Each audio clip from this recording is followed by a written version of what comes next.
तो बहुत हो गई थ्योरी और मैथ्स। अब वक्त है इसे एक्शन में देखने का।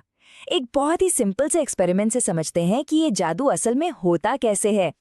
तो सिचुएशन नंबर 1, हमारे पास एक तार की कॉइल है और एक चुंबक उससे दूर एकदम स्थिर रखा हुआ है, कुछ हिल नहीं रहा। इसका मतलब मैग्नेटिक फ्लक्स में कोई बदलाव नहीं, और नतीजा कोई कारण नहीं, बिल्कुल सन्नाटा।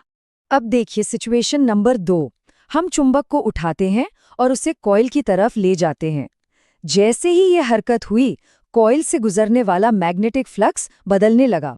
बस यही वो बदलाव है जिसकी हमें जरूरत थी। और इसका नतीजा क्या होता है? बूम! कॉइल में करंट दौड़ने लगता है।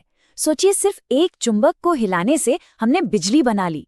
ये है फैराडे का नियम, बिल्कुल आंखों के सामने।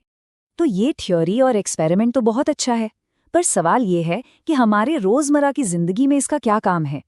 तो बात यह है कि ये सिर्फ किसी किताब का एक चैप्टर नहीं है, ये हमारी पूरी मॉडर्न टेक्नोलॉजी की बुनियाद है। अच्छा, जो लोग एग्जाम की तैयारी कर रहे हैं उनके लिए ये कुछ की पॉइंट्स हैं, इन्हें बिल्कुल मत भूलिएगा। पहली बात, फ्लक्स नहीं बदला तो कोई ईएमएफ नहीं। दूसरी, ईएमएफ के लिए फ्लक्स का बदलना जरूरी है।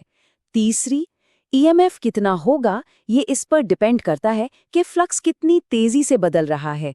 और हाँ, वो नेगेटिव साइन लेंस का नियम है। और सबसे बड़ी बात, हमारे घरों में जो एसी जनरेटर बिजली बनाते हैं वो इसी सिद्धांत पर चलते हैं। और ये सिर्फ जनरेटर की बात नहीं है, इस एक अकेले नियम ने हमारी दुनिया को पूरी तरह से बदल दिया है।